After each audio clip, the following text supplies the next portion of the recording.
అమెరికాలో Jeffrey Epstein దుమారం రోజురోజుకు పెరుగుతోందే కానీ తగ్గటం లేదు. ప్రపంచవ్యాప్తంగా ఉన్న బిలియనీర్స్ బాగోతాలు ఈ ఫైల్స్తో ముడిపడున్నాయి. ఈ ఫైల్స్లో పేర్లున్న వారిని పిలిచి జెఫ్రీతున్న సంబంధాలపై కూపీలాగుతున్నాయి హౌస్ కమిటీ. ఇక తాజా గురువారం మాజీ అమెరికా ప్రెసిడెంట్ బిల్ క్లింటన్, ఆయన భార్య యుఎస్ హౌస్ ఆఫ్ రిప్రజెంటేటివ్స్ ముందు హాజరై స్టేట్మెంట్ ఇచ్చారు. అయితే ఇటీవలే హిల్లరీ క్లింటన్, బిల్ క్లింటన్లు హౌస్ ఓవర్ సైట్ కమిటీ ముందు హాజరు కావడానికి అంగీకరించారు. కమిటీ ముందు ఇద్దరు ఏం మాట్లాడారో తెలుసుకుందాం.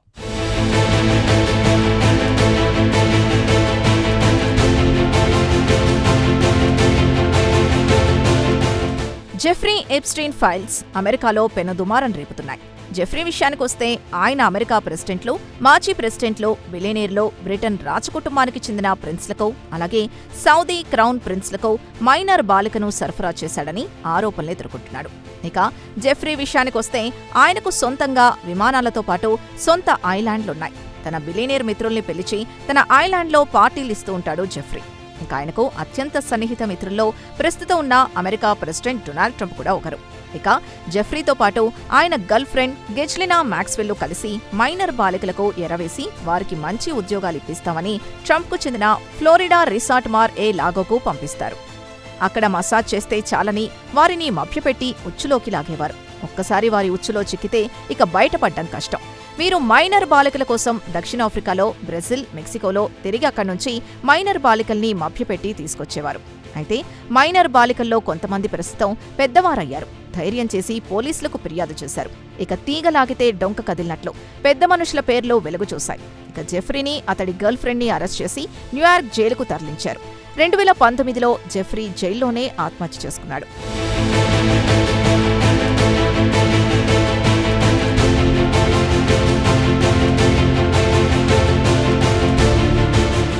ఇక జెఫ్రీ ఎప్స్టైన్ ఫైల్స్లో పలువురు పేర్లు వెలుగు చూడటం, వారిలో అమెరికా మాజీ ప్రెసిడెంట్ పేరు ప్రముఖంగా వినిపించడంతో పాటు ఆయన జెఫ్రీ ఇచ్చిన పార్టీలో మైనర్ బాలికలతో కలిసున్న వీడియోలు గ్లోబల్ మీడియాలో ప్రముఖంగా ప్రసారం చేసిన విషయం తెలిసిందే. దీనిపై పెద్ద దుమారమే రేగింది. ఇక క్లింటన్ను హౌస్ కమిటీ ముందు హాజరై స్టేట్మెంట్ ఇవ్వాలని కోరడంతో ఆయన ముందుగా నిరాకరించారు. రాజకీయ దురుద్దేశంతో తనను ఇరికిస్తున్నారని ఆరోపించారు. ఎటకేలకు హిల్లరీ, బిల్ క్లింటన్లు గురువారం హౌస్ కమిటీ ముందు హాజరు కావడానికి అంగీకరించారు.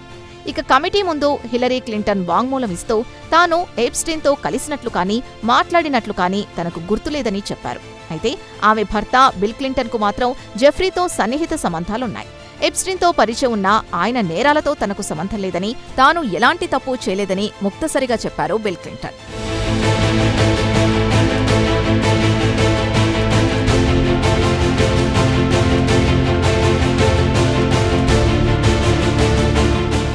జెఫ్రీ ఎప్స్టైన్తో 2 దశాబ్దాల క్రితమే తాను సంబంధాలు తెంచుకున్నానని, అతనితో స్నేహం చేసినందుకు తాను చింతిస్తున్నానని చెప్పారు.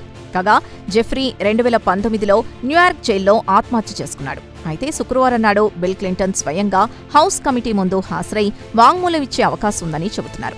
ఇదిలా ఉంటే గత వారం బెర్లిన్లో హిల్లరీ క్లింటన్ బీబీసీకి ఇచ్చిన ఇంటర్వ్యూలో మాట్లాడుతూ హౌస్ కమిటీ ముందు తనను, బిల్ను పిలిపించి వాంగ్మూలం ఇవ్వమని ఒత్తిడి చేయడానికి కారణం రిపబ్లికన్ పార్టీ కావాలనే ఉద్దేశపూర్వకంగా ట్రంప్కు ఎప్స్టైన్తో ఉన్న సంబంధాల్ని పక్కదారి పట్టించడానికి చేస్తున్న ఎత్తుగడని హిల్లరీ మండిపడ్డారు. తాము దాచాల్సిందేమీ లేదు, తామే ఎప్స్టైన్ ఫైల్స్ మొత్తం విడుదల చేయాలని తరచూ కోరిన విషయాన్ని ఆమె గుర్తు చేశారు. ఉత్తమ క్రిమిసంహార మందు సూర్యుడే అంటూ ఆమె ఈ సందర్భంగా కమెంట్ చేశారు. తాను గతంలో ఎప్పుడూ ఎప్స్టైన్తో కలవలేదన్నారు. అయితే ఆయన గర్ల్ ఫ్రెండ్ గిస్లైన్ మ్యాక్స్వెల్ని పలు సందర్భాల్లో కలిసినట్లు గుర్తుందన్నారు. 2010లో న్యూయార్క్లో తమ కుమార్తె చెల్సియా క్లింటన్ వివాహానికి ఆమె హాజరయ్యారని హిల్లరీ చెప్పుకొచ్చారు.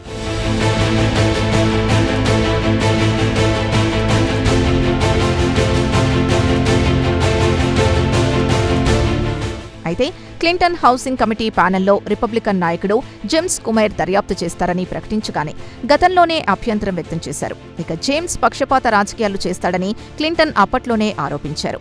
ట్రంప్ చెప్పినట్లు వారు ఆడతారు, రాజకీయ ప్రత్యర్థుల్ని ఇరకాటంలో పెట్టడానికి ప్రయత్నిస్తారు. ట్రంప్ డైరెక్షన్లో వీరు పనిచేస్తున్నారని బిల్ క్లింటన్ హౌస్ కమిటీ నాయకుడిపై ధ్వజమెత్తారు. ఇంతకు ముందే తమకు తెలిసిన సమాచారం ప్రమాణపూర్వకంగా ఇప్పటికే సమర్పించామని చెప్పారు. అయినా హిల్లరీ క్లింటన్, బిల్ క్లింటన్లు స్వచ్ఛందంగా వచ్చి హౌస్ కమిటీ ముందు తమ స్టేట్మెంట్ రికార్డ్ చేయించుకొని పోయారని క్లింటన్ అధికారి ప్రతినిధి చెప్పారు. చట్టానికి ఎవరూ అతీతులు కారు, ప్రతి ఒక్కరూ హౌస్ కమిటీ ముందు వచ్చి సాక్ష్యం ఇవ్వాల్సిందేనని ఆయన ట్రంప్ని ఉద్దేశించి కమెంట్ చేశారు. అయితే క్లింటన్ దంపతులిద్దరి నుంచి హౌస్ కమిటీ చీఫ్ వారి నుంచి స్టేట్మెంట్ రికార్డ్ చేసుకున్నారని కుమేర్ చెప్పారు. చట్టం ముందు అందరూ సమానులేనని ఆయన కూడా అన్నారు.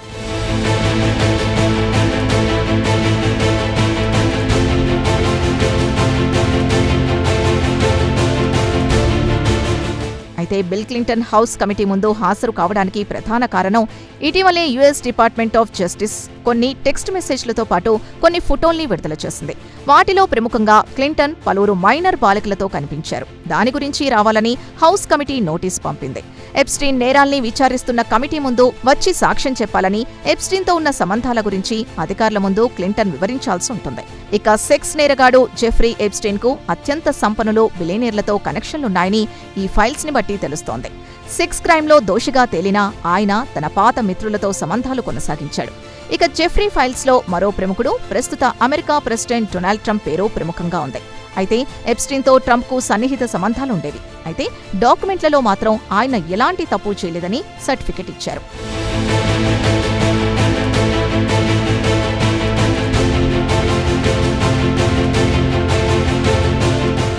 అయితే క్లింటన్ దంపతుల విచారణ న్యూయార్క్లోని చప్పాక్వాలో వారి ఇంటి సమీపంలో జరుగుతోంది. వాస్తవానికి మాజీ ప్రెసిడెంట్లు లేదా ప్రముఖుల నుంచి వాంగ్మూలం సేకరించడం క్లోజ్ డోర్లలో జరుగుతూ ఉంటాయి.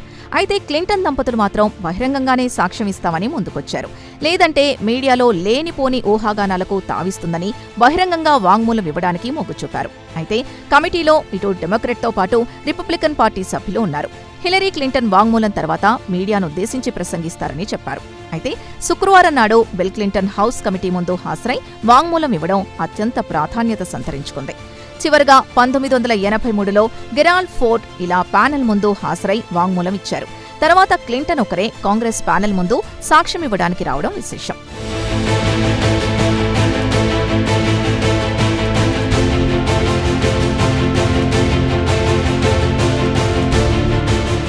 అయితే యుఎస్ జస్టిస్ డిపార్ట్మెంట్ కావాలనే ఉద్దేశపూర్వకంగా ట్రంప్ ఫైల్స్ ని నొక్కిపెట్టిందని డెమోక్రటిక్లో ఆరోపిస్తున్నారు.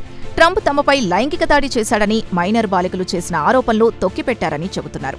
అయితే హౌస్ ఓవర్ నైట్ కమిటీలో సభ్యులైన రాబర్ట్ గార్షియా మాత్రం ట్రంప్ చేసిన ఆరోపణల ఫైల్స్ ని చూశానని చెప్పారు. అయితే అది బహిరంగపరచలేదని ఆరోపించారు. దీనికి జస్టిస్ డిపార్ట్మెంట్ స్పందిస్తూ తాము ఏ ఫైల్ని డిలీట్ చేయలేదని తేల్చి చెప్పింది. అయితే డాక్యుమెంట్లలో డూప్లికేట్లున్నా లేదంటే కొన్ని ప్రత్యేకమైన లేదా ప్రస్తుతం ఫెడరల్ ఇన్వెస్టిగేషన్ జరుగుతున్న క్రమంలో వాటిని బహిరంగపరచలేదని వివరణ ఇచ్చుకుంది. అయితే ట్రంప్ ఇప్పటికే పలుమార్లు ఎప్స్టీన్ కేసుకు సంబంధించి తాను ఎలాంటి తప్పు చేయలేదని స్పష్టం చేశారు. తాను పూర్తిగా నిర్దోషిగా బయటపడ్డానని తనకు తాను సర్టిఫికెట్ ఇచ్చుకున్నారు. ఇక జస్టిస్ డిపార్ట్మెంట్ కూడా గతంలోనే కావాలనే సంచలనం కోసమే ట్రంప్ పేరును లాగుతున్నారని ప్రెసిడెంట్ను వెనకేసుకొచ్చింది.